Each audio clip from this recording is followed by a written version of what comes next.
Primero, gracias por venir a las 11 de la mañana. No hay ni combi, así que es un milagro que además de que mi hermano y mi asistente haya venido más gente. Así que muchas gracias. Bueno, quería empezar hablando un poco con unas diapositivas, así que si podemos tener la pantalla. Esto de los 35 años, lamentablemente es así, es verdad. El tiempo pasa, nos vamos poniendo viejos, ya tengo 51. Y ese chiquitito que está ahí arriba en los años 90 soy yo, 16 años, empezando a trabajar con malditas pantallas. Ya tengo la vista totalmente hecha pelota de los rayos catódicos desde aquella época y bueno, empecé haciendo, como yo vengo de estudiar Bellas Artes, pasé rápidamente al dibujo animado y a empezar a hacer animación cuadro a cuadro en una computadora que tiene cable, ¿ven? Una tableta. Bueno, esa porquería irradiaba un electromagnetismo dañino a la salud. Así que ya debo tener algunos achaques desde aquella época. Y bueno, tenía mucho más pelo, ¿no? Y fíjense, ahí ya tengo el Motion Descontrol, ¿no? Era un supuesto robot que podía repetir las tomas con el mismo movimiento de cámara. Mentira, había que corregirlo todo en post. Trabajé en Metrovisión, ahí cuando estoy más gordito, ¿ven? 2001. Ya trabajaba en Metro, una empresa que monopolizaba la postproducción en esa época, el 70% de las cosas pasaban por ahí. Y me explotaron bastante duro en esa época. Pero después me fui, como verán ahí, a la playa en el 2002 a trabajar con esos dos personajes divinos que son José Hernández y Roman Dudek, los desarrolladores de Jaleo, porque yo manejaba Jaleo en esa época, un software español desarrollado en Islas Canarias. Y ahí estoy en las Canarias. Y después haciendo demos cada vez más gordo en diferentes lugares del mundo, ¿no? Para SGO, que basado en una idea de cambio radical de la interfaz, hicimos el Mística. Así que yo trabajé en desarrollo de software en España unos años y eso me dio mucho conocimiento técnico, ¿no? Empecé a adquirir mucho conocimiento técnico por trabajar con programadores y tener que entender qué mongos estábamos haciendo de verdad, qué pasaba dentro de la computadora, ¿no? Así que eso después me permitió volver a mi Buenos Aires querido y hacer La Posta, una empresa de efectos visuales que sigue existiendo. Y me dediqué mucho tiempo a los efectos visuales y al color. Como verán, ya me compré la 2011, la consolita. Hay gente que no sabe que yo soy colorista, ¿no? Y tengo muchas películas hechas y hasta con Leonardo Fabio pude trabajar, por suerte. Y bueno, y después siguió mi carrera. Decidí dejar los servicios, ¿no? Temas personales, y en 2013 armé una escuela que se llama Punto Cine junto con otros socios, coloristas y directores de foto que venían del SICA, ¿no? Que se daban unos cursos ahí y yo daba alguna clase sin materiales. La gente venía a la que era la posta y yo hablaba en el aire, ¿no? Sobre qué era la postproducción, tratando de explicar. Entonces les hacía como un resumen después en un email de lo que fue la clase con los links, de las cosas que les mostré. Y eso me fue llevando a, bueno, a querer hacer apuntes, ¿no? Y empecé a hacer apuntes y a escribirlos yo mismo. Como yo ya tenía la capacidad de escribir manuales de usuario, porque escribí el manual del Mística, me dediqué mucho tiempo a escribir los apuntes que yo les daba a mis alumnos. Pero bueno, usaba el pizarrón, ¿no? En 2013 usaba el pizarrón. Ya en vez de papar moscas en el aire, ya usaba el pizarrón, ¿no? Porque estamos hablando de materiales didácticos, no tanto de mi carrera, sino el problema de dar clases. Después empecé a dar clases en línea. Entonces el pizarrón no lo podía usar. Tenía que escribir en una tableta, etcétera, y empecé a hacer diapositivas, ¿no? Abrí como una ventana al mundo a través del Zoom, que nadie sabía manejarlo en esa época, y armé una cosa que se llama Color Doctor, ¿no? Que era como una especie de servicios de educación en línea. Lo cual fue un exitazo económico para mí y eso me decidió a armar otra cosa que es el Atelier 2020, que es lo que ven ahí arriba. Y ya dije, bueno, acá compro computadoras, así la gente puede practicar y qué sé yo. Y casi que tuve que renunciar a esa idea porque, como verán, tiene barbijo la gente ahí. no fue el mejor momento para armar un aula con 8 computadoras, etc. Así que tuve que dar unos pasitos para atrás y darlo en línea y después más adelante volver a la presencialidad, ¿no? El Color Plan es ese curso que fue grabado en 2021 y consta de un montón de horas de contenido, 204 horas de contenido. Les enfermé la cabeza a mis alumnos. Dije, se acabó lo del cursito, ahora vamos a ir a fondo, a fondo. Y tuve que escribir una cantidad de apuntes que son 920 páginas de apuntes, ¿no?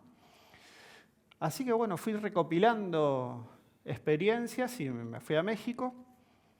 Empecé a dar conferencias y armé una escuela que se llama Talleres en Contacto y tenía una cantidad de hardware impresionante para poder dar clases porque era una empresa que funcionaba dentro de un edificio donde había salas de color, monitores HDR y una empresa de servicios en set que se llama Pixel y terminé asociados a ellos. Y nada, es muy lindo dar clases con las máquinas ahí, ¿no? Entonces, hay un tema de recursos siempre, ¿no? Por un lado los apuntes y por el otro lado no tenés siempre esta parafernalia de cosas para dar clases. Entonces empecé a desarrollar un libro en México. Y ese libro tiene realidad aumentada. Con la realidad aumentada, con mi experiencia en CGI, me permitió empezar a pensar que, no sé, que en vez de tratar de vender un taller con un pizarrón, ya tenía letritas con imanes, ¿no? Una tecnología espectacular. Tenía el problema del apunte, ¿ven? Sigo señalando el apunte. Entonces hay ciertas cosas que en el mundo plano del pizarrón o de la diapositiva no es suficiente para explicar cuestiones sensoriales, ¿no? Fenómenos del color, ¿no? El color es una respuesta sensorial a un estímulo y para explicar este tipo de cosas ya necesitas objetos, tener un pequeño laboratorio óptico para explicar determinados fenómenos, ¿no? Y aunque tengas los equipamientos de producción, después tenés el problema de que la parte teórica igual necesitas como instrumentos especiales para dar esas clases. Así que dije, bueno, vamos a hacer un libro de realidad aumentada. Entonces, el libro, lo interesante, a ver qué dice info, vamos a reproducir ese videito, es que me permite tener como capas, ¿no? Un libro que tenga, por un lado, un texto, un diseño gráfico que está en un fondo y una tercera dimensión que es la experiencia tridimensional, ¿no? Ahí vieron que emergía como un ojito. Y eso me permitió desarrollar una cantidad importante de assets tridimensionales. Este se llama News, vamos a reproducirlo. Ahí está. Y esos assets tridimensionales son metáforas que yo usaba en mis clases y ahora las puedo mostrar en 3 dimensiones, ¿no? Experiencias lúdicas y a través del juego empezar a entender conceptos tan complejos como ¿qué mongo es un vector? ¿No? Algo que los coloristas están muy familiarizados, pero no terminan de abstraer qué es el vector. Un vector tiene componentes, ¿no? Si sabes algo de trigonometría, un vector tiene componentes. Y justamente el vectorscopio muestra las componentes de la señal de video, y por eso es un vector. ¿Pero qué es un vector? ¿No? Entonces, para explicar eso mejor, hice un juego con un dron, por ejemplo, y vos tenés que estacionar un dron en un pequeño helipuerto. Ahora lo vamos a ver. Entonces, con ese juego te vas dando cuenta de que vas abstrayendo las componentes de un vector y puedes hacer cálculos vectoriales a partir de ahí. Entonces, para poder hacer esos assets, estuve trabajando como un poco más de un año en México. Y vamos a reproducir el otro video chiquitito. Con un equipo de gente que sigue trabajando allá. Todavía nos faltan terminar algunas experiencias. Tuve que aprender el Illustrator, el InDesign. Lo manejo mejor que muchos ilustradores, les aviso. Con esta vejez que tengo a cuestas y facilidad para manejar software, me pude animar a usar todas las características de la suite de Adobe y me encontraba con gente que no podía interactuar conmigo, ¿no? Tipo una traductora, mirá, vamos a usar el InCopy y vos actualizás los textos y yo los voy aprobando en el InDesign y me aparece, no. Workflow de diseño, no, me siguen pidiendo banners a 1200 dpi. Sin saber qué mongo es un dpi, te los piden a 1200 dpi, sigo teniendo esos problemas que no puedo ser docente las 24 horas, quiero tener proveedores de vez en cuando, ¿no? Pero bueno, parece que el mercado digital se amplió mucho más rápido que el conocimiento sobre la imagen digital. Entonces me propuse hacer una serie de libros. Este cuaderno es el primero de 7. Miren lo loco que estoy.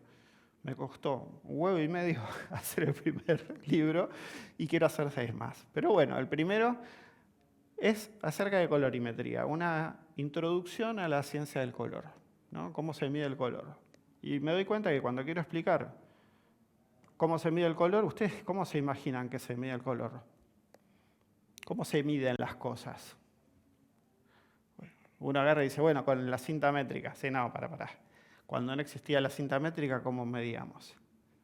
Comparando con otra cosa, ¿no? Así, bueno, esto mide X pies, o 2 pulgadas, los DPIs, dot per inch. ¿Cuántas pulgadas? Bueno, no todos tenemos el mismo pulgar, ¿no? Hay que encontrar algo en la naturaleza que siempre mida lo mismo. Les aviso que no existe eso. No existe. Lo único que es constante es la velocidad de la luz y vos podés decir, bueno, en una cantidad X de tiempo puedo definir lo que es el metro, ¿no? Entonces, para medir el color, vos medís cualquier color en comparación a ¿qué? ¿A qué se imaginan? ¿Vieron que no es fácil? Parece una huevada. Decís, ¿cómo medís el color? Y en comparación a otro color, esa es la más fácil. Ciertos colores son constantes, ¿no? Hay determinada longitud de onda que produce un estímulo que es constante en general, y vos medís todos los colores a través de compararlo con unos colores precisos, ¿no? Que salen del espectro visible, por ejemplo. Así se mide al color. La colorimetría es eso, es medir al color. Entonces, preguntas que parecen sencillas, hasta en el mundo académico me he dado cuenta que no me las saben responder, ¿no? Porque me he dedicado también a interactuar con, no sé, fui a dar unas clases a Tandil, a veces doy conferencias en diferentes lugares académicos y tampoco saben demasiado sobre el mundo del color porque, claro, mezcla la física de la luz con la fisiología y con la psicología, ¿no? Es psicofísico el fenómeno del color. Así que, bueno, les muestro un poquitito una presentación rápida, sin que quieran ver el video final, pero el problema de enseñar el color es que necesitas objetos especiales, ¿no? Que se pueden hacer de manera virtual a través de la realidad aumentada. Entonces, imagínense que tuvieras un libro que dispara estas realidades aumentadas, que es lo que tengo acá, ¿no? En ese video se muestra un poquitito la idea en general de que cualquier dispositivo móvil, sea un teléfono, una tableta o cascos especiales, ¿no? Como los Quest, para ver realidad mixta, lo apuntes al libro y el libro empiece a disparar objetos, ¿no? Como un prisma, una descomposición prismática, la rueda de Newton, máquinas especiales para explicar lo que es el producto espectral, ¿no? Cómo multiplicás una distribución espectral por otra, ¿no? Para entender, no sé, color de objeto y color de fuente de luz. Así que bueno, lo interesante de esto es que es un buen elemento para el académico, para el profesor, porque tiene objetos disponibles para dar clases y explicarle a los demás de qué se trata ciertos conceptos matemáticos y de la física, como para el alumno o el estudiante independiente, ¿no? el autodidacta. Como que a través del juego rápidamente te vas a relacionar con el libro mucho mejor. ¿Y por qué no directamente hacer una aplicación y ya sin ningún libro, ¿no? Que es lo que todos me dicen, no, pero hacer la aplicación. Pero el libro tiene algo. El libro te da una pausa, ¿no? La aplicación te lleva a estimular todos los sentidos, ¿no? Y Vieron que hay métodos de aprendizaje. Hay uno que es el kinestésico. Vos necesitas moverte para tener una experiencia. Hay gente que aprende a través del movimiento y de la interacción. Hay otra gente que necesita ver un dibujo, un gráfico, o leer inclusive, o incluso escuchar. Hay gente que le cuesta mucho leer, pero escuchando entiende mucho más. Entonces el método BAC, que es el visual, auditivo y kinestésico, lo cubro también con el propio libro, porque el libro es capaz de leer en voz alta. Vos apuntás con la aplicación el libro y te lee en voz alta el texto que está escrito. Y lo puede leer en varias lenguas, además. Como que estudié el tema de voz sintética, es un temón ese, pero bueno, ya lo pudimos traducir al chino. Soy un gil, yo no entiendo nada de marketing, así que dije, ¿por qué no el chino? El inglés, el castellano, y lo voy a imprimir en inglés. Originalmente la primera edición la voy a tener que imprimir en inglés porque tengo más mercado, ¿no? Capaz que el que habla castellano puede animarse a comprarse un libro en inglés, pero les aseguro que en castellano, si le querés vender a un gringo un libro en castellano, no se lo vas a vender. Y tampoco a un chino, siquiera, ¿no? Así que bueno, la primera impresión va a ser en inglés. Bueno, vamos a ver un poco qué es el libro. Tiene su dificultad la realidad aumentada, porque necesita una hoja opaca, porque si brilla mucho, ¿ven? Esto es offset, ya la cámara no entiende lo que hay. Así que ni siquiera esta es un dummy, ¿no? Un facsímil de lo que va a ser el libro. Y necesito el espiral porque la hoja se tiene que abrir del todo.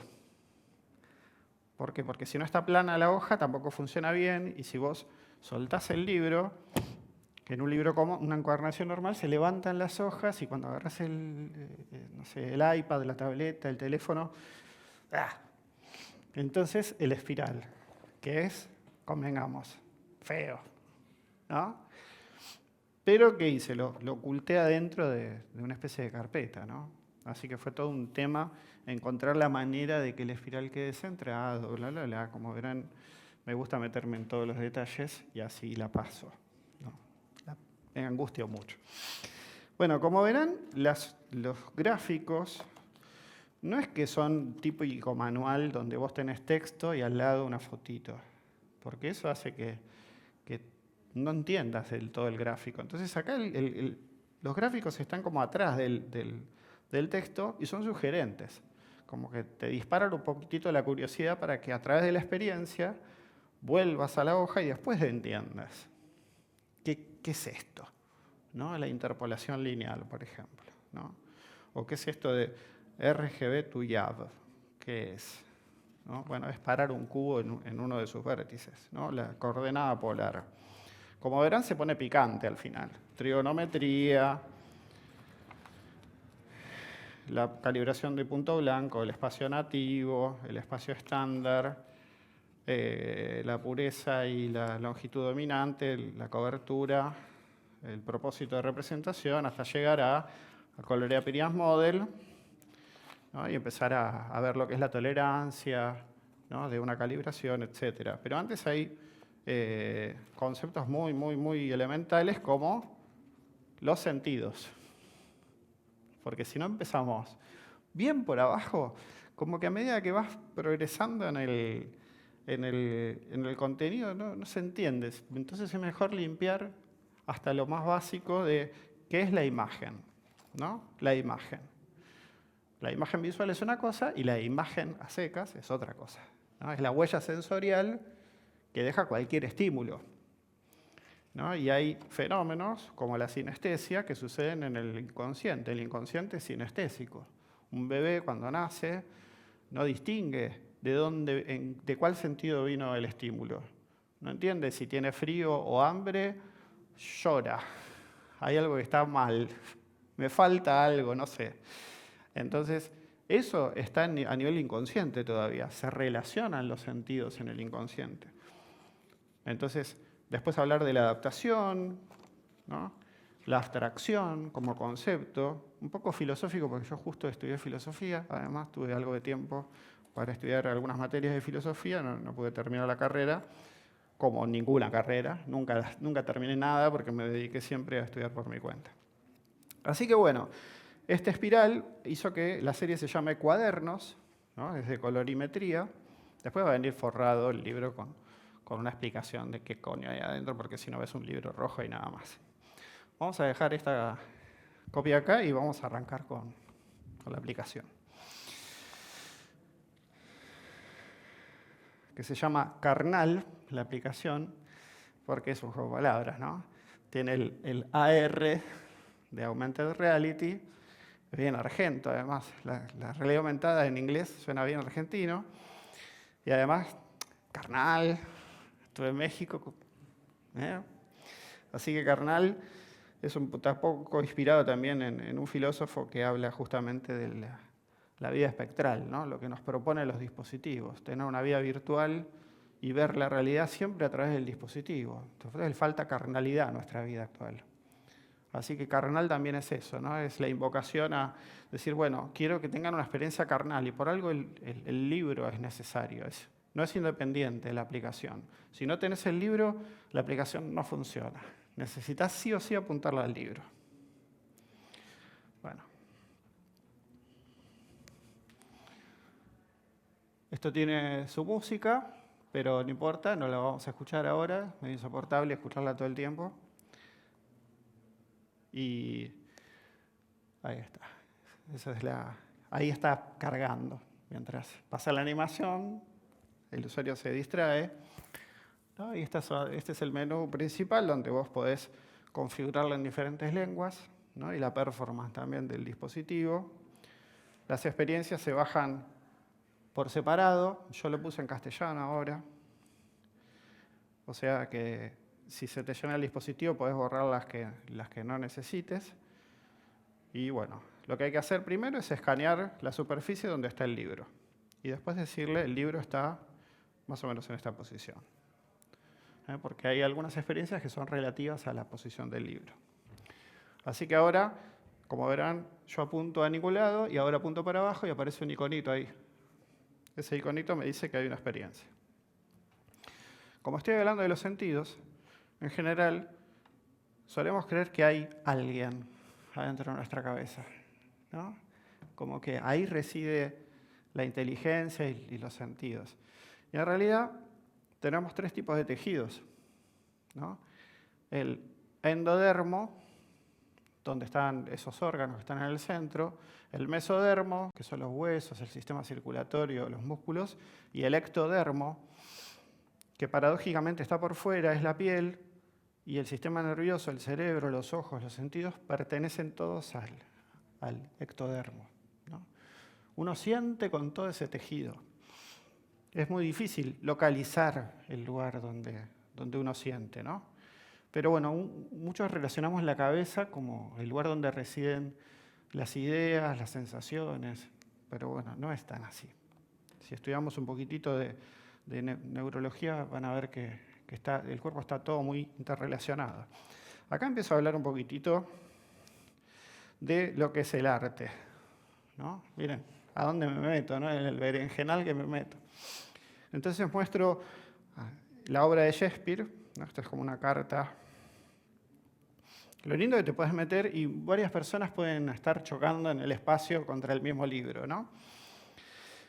Bueno, Shakespeare se hizo también en escultura, ¿no? Romeo y Julieta en pintura, Romeo y Julieta en arquitectura, como ahora me puedo meter, y Romeo y Julieta en ballet, Romeo y Julieta en teatro, así que nos metemos en el teatro un ratito. Fíjense que cada forma artística le falta alguna dimensión, ¿no? Le falta algo siempre. O le falta el color, o le falta el movimiento, o le falta el sonido.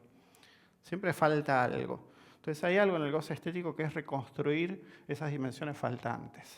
Eso da placer, ¿no? Y hace que vos puedas abarcar la obra, porque no estimula todos tus sentidos a la vez, sino es la fucking realidad, eso, que no tiene tanta gracia como el arte, ¿no?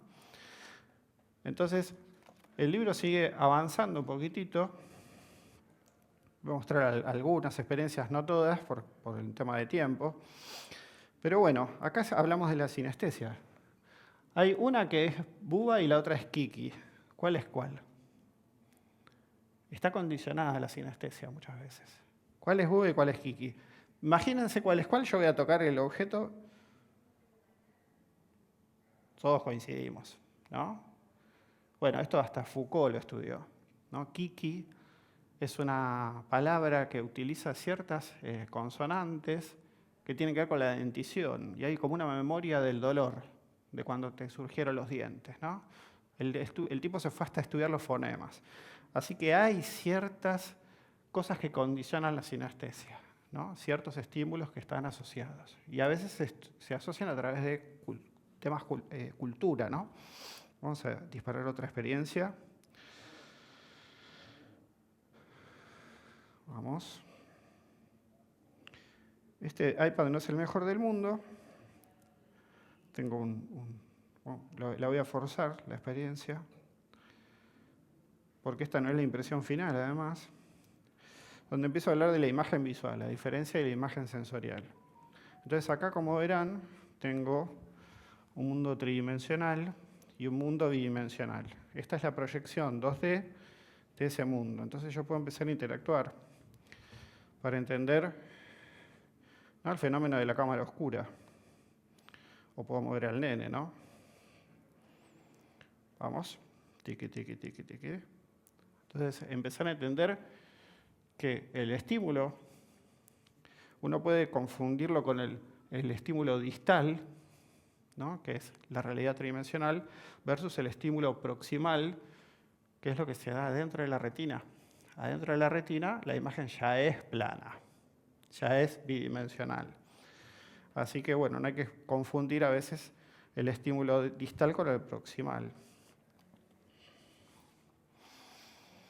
Vamos a ver otra experiencia. La adaptación.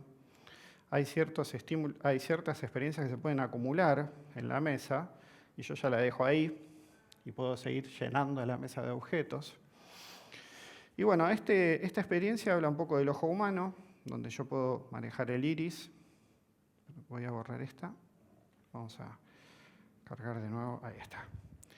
Mover el cristalino y mostrar también el color de la mácula, esa mancha que hay en el fondo del ojo, que es amarillenta. Cambia según la genética, así como tenemos piel de diferente color, la mácula cambia de color por genética, ¿no? Y cuando envejece esa mácula, también envejece y también la córnea se pone amarilla. ¿Ustedes ven amarillo todo? Y lo loco es que la luz se proyecta sobre un lienzo amarillo en nuestro ojo. No lo vemos, porque tenemos una adaptación de largo plazo. Y el sistema visual humano se adapta a ese amarillo y lo cancela. Y a medida que vamos creciendo, se pone cada vez más amarillenta la vista y tampoco la vemos. Hasta que te operás de los ojos, como le pasa a mucha gente, se limpia la córnea y de pronto dice, wow, los azules ahora brillan un huevo y medio, ¿viste? Y alucinan con los azules hasta que se van adaptando de nuevo y empiezan a ver igual que siempre, ¿no? Eso es un mecanismo de adaptación y por algo es amarillo el ojo. Porque filtra el ultravioleta. ¿Entienden? El ultravioleta es dañino para las células de cualquier organismo vivo. Entonces es amarillo a propósito, no es que es amarillo porque, ¡buah!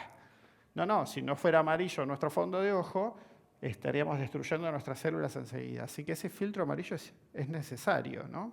Es parte de la adaptación de Darwin, ¿no?, a la selección natural.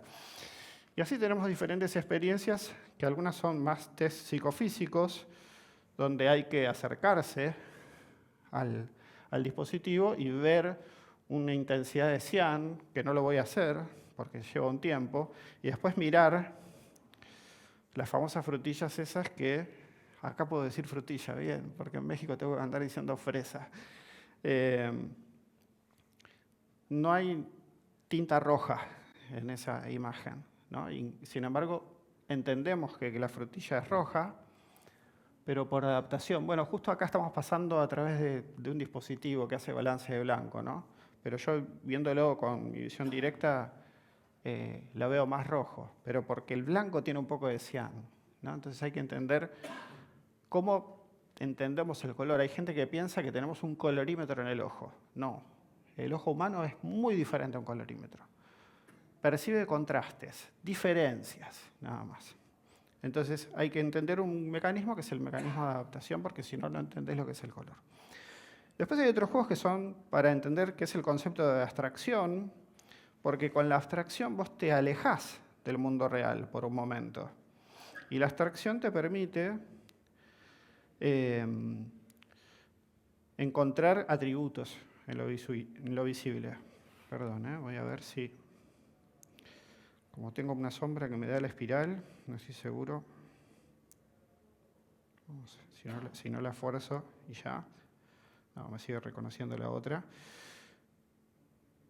Hay juegos, son mucho más lúdicos. Acá tenemos como un juego de ajedrez, pero que tenemos que agrupar las fichas según su textura, o según su saturación, o según atributos como el hue o la luminosidad. Entonces hay que elegir qué piezas son las que vos pensás que tienen la misma luminosidad e ir pasando por las cajas hasta vaciar el tablero. Están haciendo un proceso de abstracción increíble. Estamos tan acostumbrados a hacerlos que no entendemos que estamos abstrayéndonos, que estamos comprendiendo particularidades de los objetos que son difíciles de abstraer. Y tal vez la forma y el tamaño son fáciles, como la textura, pero ya la saturación, el hue y la luminosidad son atributos del color. Así que de a poco vamos a ir yendo hacia el mundo de la física, donde en la física tenemos que entender que hay magnitudes que combinadas dan a magnitudes derivadas, ¿no? No sé si saben qué es la velocidad. Es la combinatoria de dos magnitudes. ¿Saben cuáles son? Tiempo, exactamente. Entonces tenemos que combinar el metro con el segundo, ¿no? Ahí está. Entonces, si es sobre segundo, hay que combinar el segundo con una potencia negativa, ¿no? Para que esté dividiendo. Y si pones superficie sobre segundo, entonces esto es metro cuadrado por segundo, que esta es la viscosidad cinemática, y bueno, es parte de la mecánica, ¿no? Entonces tenés un montón de unidades que son combinatorias de 7 elementales, ¿no? En la física vos podrías estudiar, qué sé yo, el pascal, que es la presión, que es el kilogramo sobre segundo al cuadrado, ¿no? Pero multiplicado antes por la longitud. Entonces, esas 7 fundamentales están en el mundo físico. En lo perceptual van a ver que no hay ninguna unidad fundamental combinada para entender lo que es el color. Bueno, acá está el juego del dron. Me parece que la experiencia esta se me puso en primer plano. Vamos a reiniciar, como verán estoy en beta. Es así. Voy a arrancar de nuevo.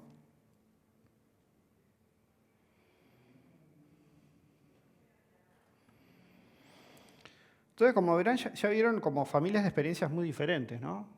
Ahora nos metemos ya con la parte de matemática. Los artistas dicen que no, yo soy artista, ¿por qué tengo que aprender matemática? Agarrá y preguntale a Da Vinci, ¿por qué tenés que saber de matemáticas? O Durero, ¿no? Y todos los polímatas del Renacimiento que no hacían distinción.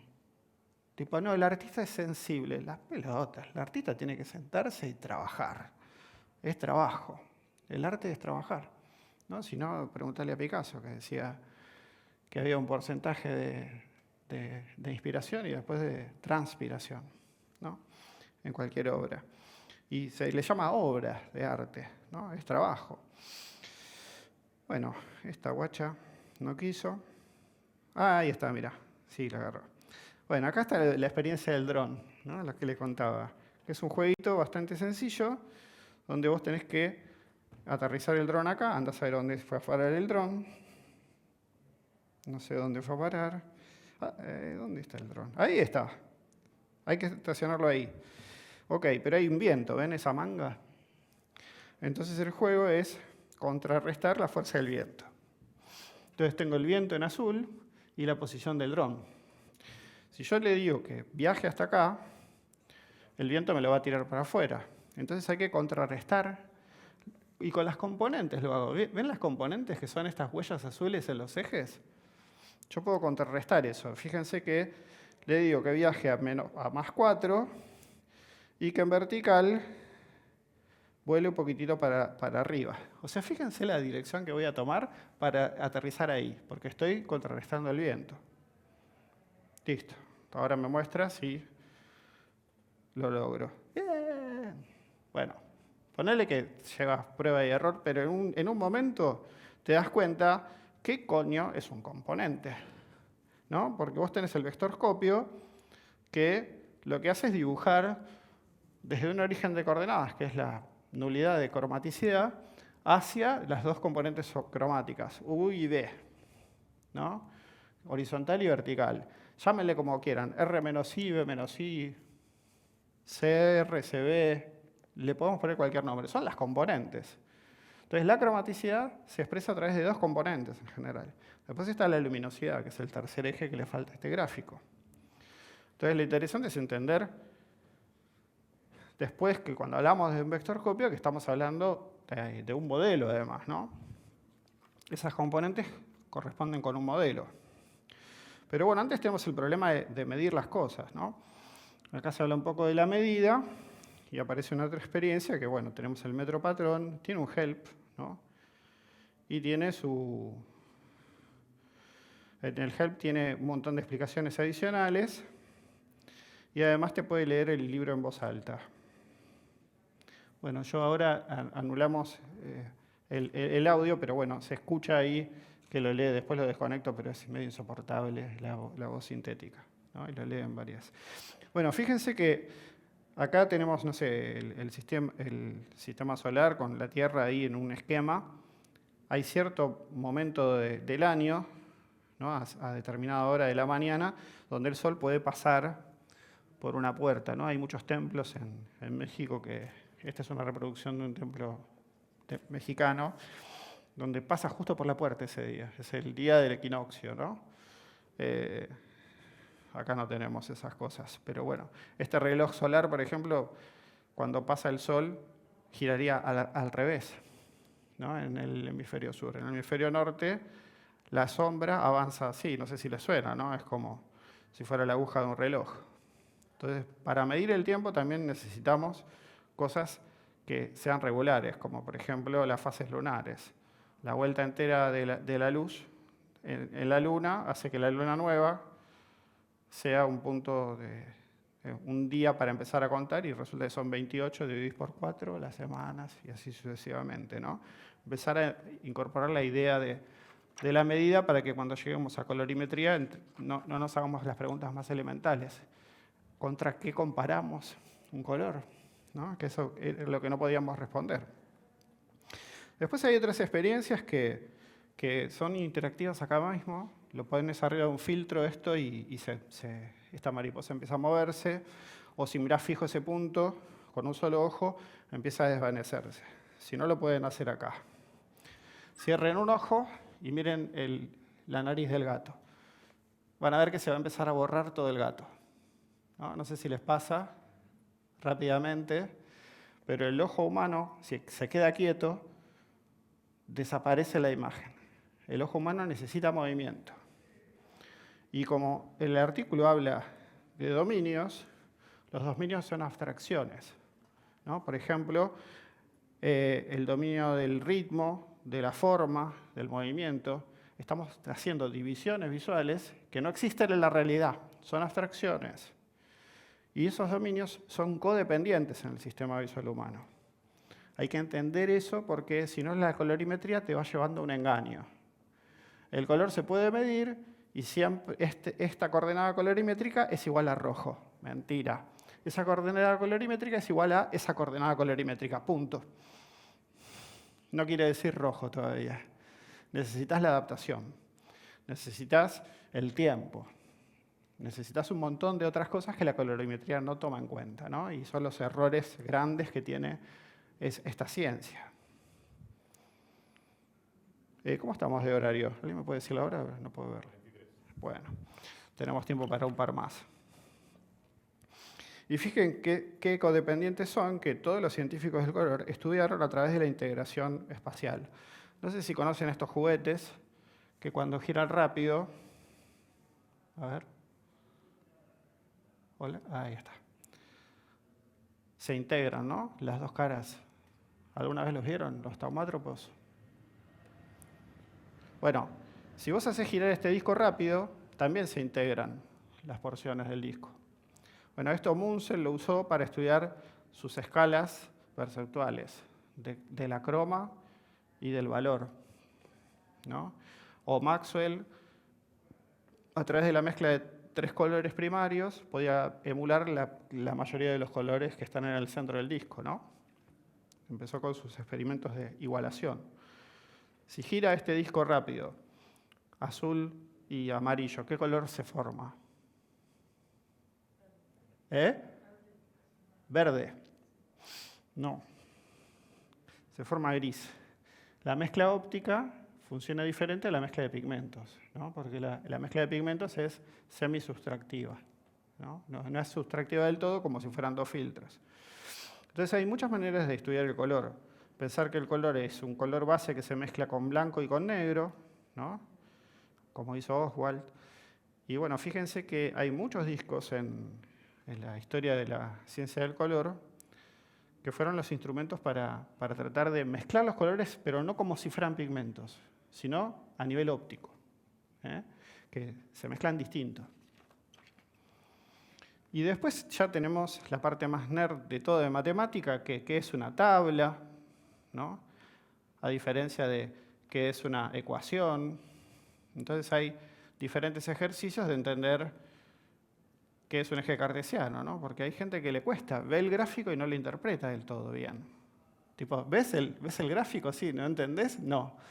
Tipo, veo una curvita y no sé qué es. Entonces, de a poquitito vamos a ir llegando a las funciones también y a ejercicios de funciones y comprender a simple vista, ¿no? Lo que es un gráfico.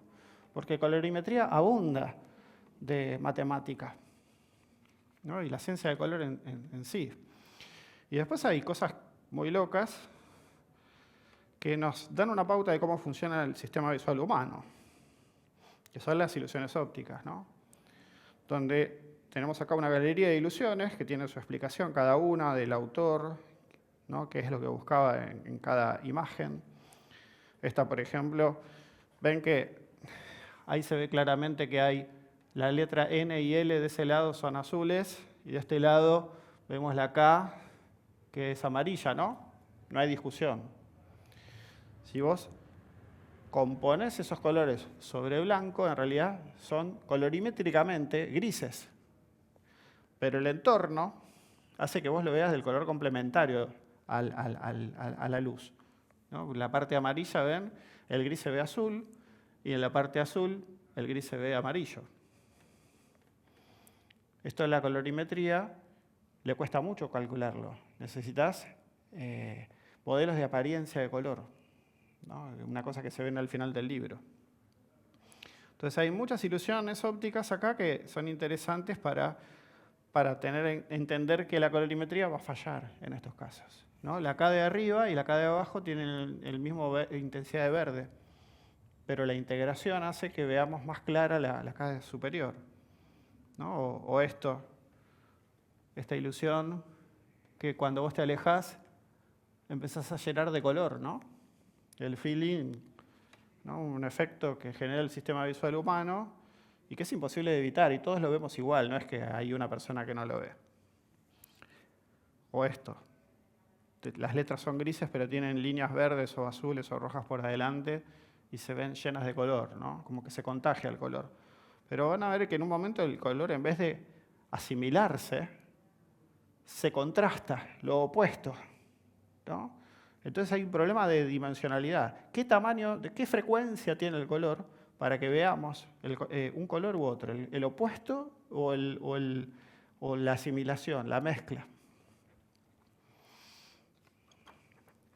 Así que, como verán, con las experiencias es mucho más fácil. Imagínense que escuchan solamente esta conferencia. No entienden nada. tienen que tener ejemplos visuales. Y eso es lo que me pasaba con mis alumnos siempre. Tengo, como verán, una carrera larga dando clases. Y ciertas cosas es, ay, hasta que no lo vean ni lo experimenten no lo van a comprender, ¿no? Si no puedo borrar rápidamente el entorno de visualización para ver que los parches son grises, es muy difícil explicar algo. O esta metáfora, ¿no? Que el color se puede estudiar como si fuera un animal que tiene un nombre. ¿Cómo se llama este animal? Vamos a mostrarlo. Este animal se llama oruga.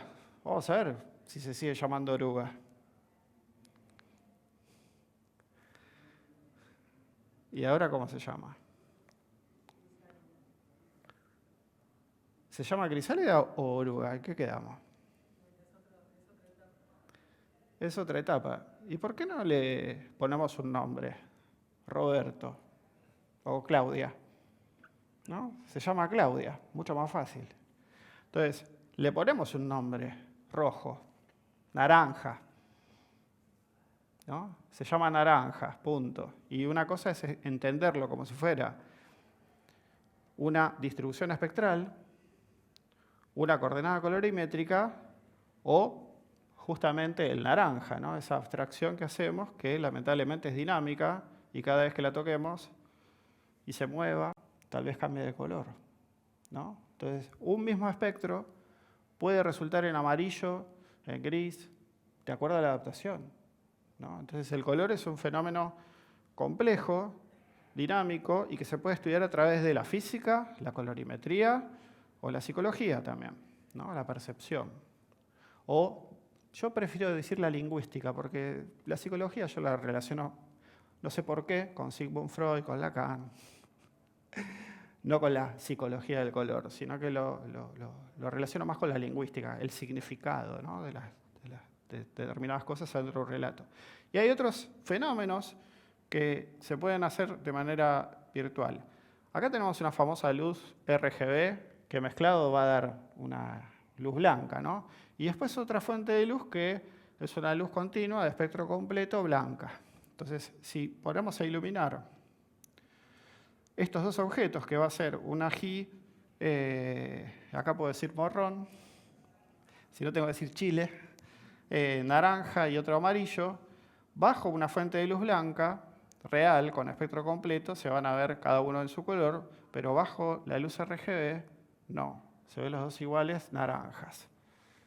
Y eso es por problemas de falla metamérica, se llama, ¿no? Entonces, esta demo se puede hacer con luces reales, pero no siempre en el aula tenés esas luces para mostrar realmente lo que está sucediendo. Metés el morrón, naranja, el ají, abajo de la luz RGB y se ve naranja, y después lo sacás y uff. Bueno, eso es uno de los grandes problemas que tienen los volúmenes LED famosos, ¿no? Para hacer virtual production, y yo como supervisor de efectos visuales me resisto a utilizar esas pantallas, prefiero el verde de toda la vida, ¿no? Hay muchas maneras de hacer virtual production. Así que bueno, tenemos entonces una cantidad de demostraciones virtualizadas adentro de las experiencias que están buenas para poder llevarla al aula rápidamente, ¿no? Y después ciertos juegos que son tortuosos, como este, ¿no? Estos nombres salen de pigmentos clásicos, ¿no? El rojo ají, el escarlata, el carmesí. Bueno, como verán, se pueden distinguir. Lo voy a hacer un poco más fácil la próxima porque el juego está medio complicado ahí con el Cartagena, el granate y el cereza. Ahí ya la chocás. Bueno, se mezclan las cartas. Y ahora tenés que machearlas vos.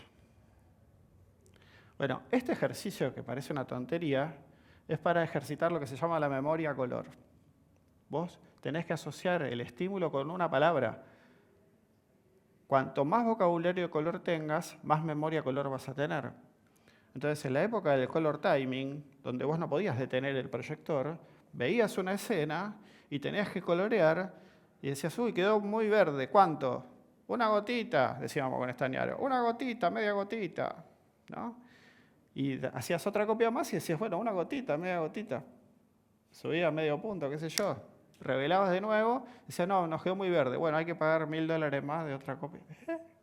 Cada vez que vos tenías que hacer rectificaciones en laboratorio, valía mucha plata. No es que era lo veo, lo tengo, ¿no? Entonces tenías que ejercitar la memoria color. La gente que hizo esos ejercicios de memoria color son mucho mejores coloristas que los que nunca hicieron ningún ejercicio de memoria color. Entonces van a haber ejercicios de memoria color para enriquecer el vocabulario y cuando yo te digo pistacho, me digas el color siempre el mismo color, ¿no? Y reconozcas un estímulo con un nombre, lo cual está buenísimo. Pero además de eso hay adjetivos. Poco pistacho, mucho pistacho, ¿no? Entonces hay ciertos adjetivos que también están estandarizados en la ciencia del color. ¿Ven? Y acá ven una hoja que tiene el estándar, es una especie de diccionario del color y hay otros juegos, como, bueno, ese parche de ahí, ¿dónde está de este lado? Uy, qué difícil esto, a ver. Ahí está. Ah, no, light. No la pego, a ver, very pale. Ahí está. Es un bluish gray esto. Entonces, obviamente que, a ver, ciertos test están limitados a la reproducción cromática de cada dispositivo, ¿no? Entonces, si vos tenés un iPad, un teléfono, no vas a verle exactamente lo mismo, pero es para entender que existen estandarizaciones. Otra vez me tocó uno feo. Vamos a ver si lo invocamos. Justo los más pálidos.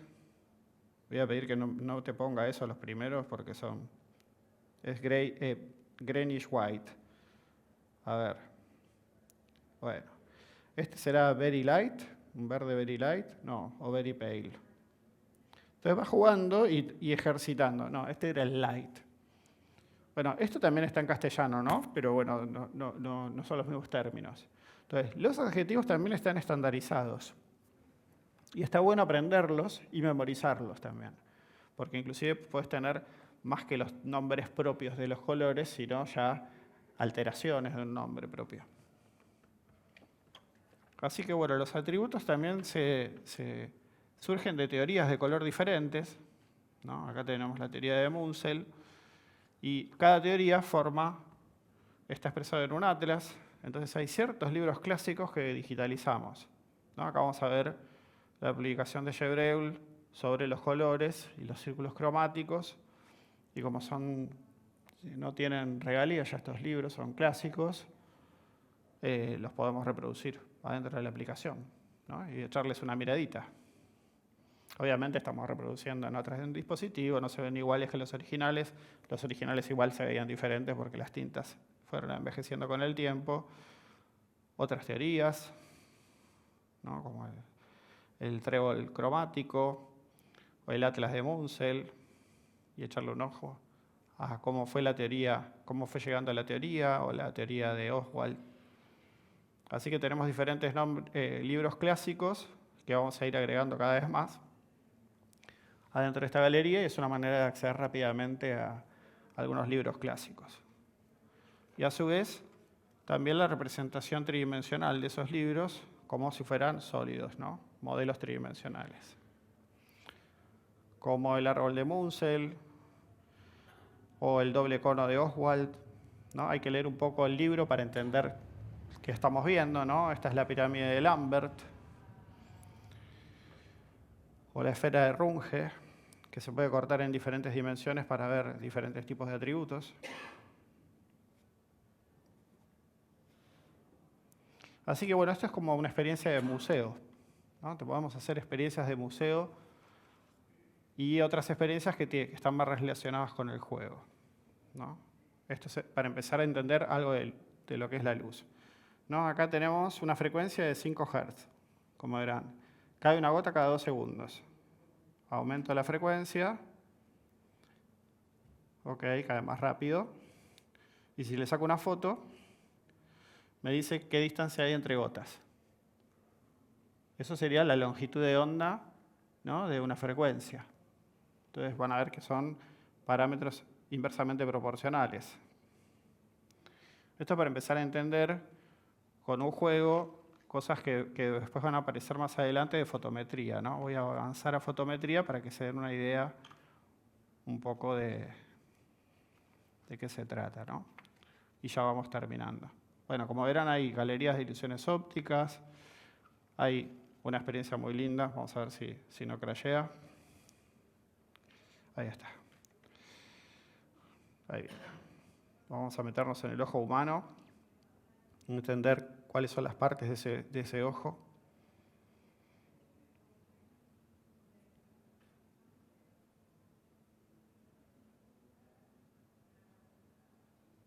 Bien. Adentro de este ojo podemos panear, es como una proyección aquí rectangular, y elegir después qué parte del ojo queremos destacar, ¿no? Lo más importante es lo que sucede en la retina, ¿no? Obviamente que es una imagen esquemática, no es científica, pero es entender cómo están distribuidos los 3 tipos de conos, dónde está el nervio óptico, dónde está la mácula. ¿No? Son experiencias más inmersivas, muy divertidas de ver en gafas, esas también. Todas las experiencias con las gafas, te digo que cambian un montón, son mucho más divertidas. Y bueno, y para ir cerrando, vamos a mostrarle algunos personajitos que hicimos también, ¿no? Acá están el rojo, la verde y el azul, adentro del estándar de PAL, ¿no? Vamos a cambiar de estándar y como verán, en cada estándar tienen alturas diferentes. ¿Qué es esa altura? Ese podio, es el podio de luminosidad, ¿no? ¿Cuánto brilla el rojo, el verde y el azul? A simple vista se ve que brillan diferente, pero hay ciertas ecuaciones donde se consideran los colores iguales. Eso modifica, cuando vos querés manipular esos canales, la reacción, ¿no? de un control. Esto es el brillo en CLAB. Entonces lo gracioso es que cuando gana uno u otro, festejan de diferente manera. Vamos a ver cómo festeja Azul, que nunca gana, pobrecito. Y bueno, se descorchó uno. Bien. Así que bueno, estos personajitos después aparecen, son más infantiloides, pero están divertidos en expresión, en juegos como hacer convergencia estereoscópica, ¿no? Entender la estereopsis también, que es una parte muy importante también en cómo se comprende el color, porque le da dimensionalidad. Otros tipos de problemas como son los efectos, ¿no? Estos grises ven que son iguales, pero cuando le vas cambiando el fondo, parecen distintos, ¿no? Entonces, de acuerdo al entorno, el estímulo varía de sensación. Y otras imágenes donde vuelven a aparecer nuestros personajitos ahí haciendo cosas.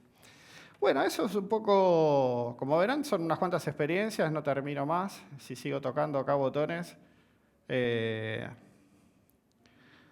nos va a ir, me voy a encimar con la siguiente conferencia, pero bueno, acá les muestro una última que tiene que ver ya con fotometría, ¿no? Entender ciertas intensidades, ¿no? Esto lo estudió Lambert, ¿no? Con sus ecuaciones famosas, y entender que un objeto que está cerca de una fuente de luz recibe más fotones que una que está lejos, no porque el fotón se canse, ¿no? Que es lo que me dicen muchos alumnos, ¿no? Y la luz va decayendo con la distancia porque, no sé, hay un fotón que queda en el camino. No, en realidad se abre la luz, ese es el gran problema. Y si vos estás cerca de la fuente, recibís más luz, ¿no? Porque su propagación es angular y forma un frente de onda que es tridimensional, ¿no? Hay gente que le cuesta entender qué es esa sinusoidal que aparece ahí, ¿no? Y es un corte unidimensional de un fenómeno que es 3D, ¿no? Y cómo se mide la intensidad de una fuente, etc. Bueno, voy a dejar unos minutos como para cerrar la conferencia. Me gustaría ver qué les pareció en general toda la exposición. Hasta dónde lo ven académico, hasta dónde lo ven infantil, eso me sirve como test también, ¿no? Porque el problema de la realidad aumentada es que, como está muy relacionado con el juego, hay gente que dice, qué lindo, es para chicos el libro. No, ¿cómo para chicos? Tengo unos huevones de alumnos que tienen más años que yo. No, es para todas las edades, pero a través del juego nos relacionamos incluso, ¿no? Los adultos. Si no, pregúntenle a mi tía que sigue jugando a la canasta con 80 años, ¿no? Así que los juegos no terminan nunca en la vida. Pero bueno, yo aposté a que la experiencia lúdica y kinestésica complemente, ¿no?, las otras experiencias que son visuales o auditivas y completar el aula con algo tan barato como una aplicación que se descarga también en teléfonos móviles y soporta también Android.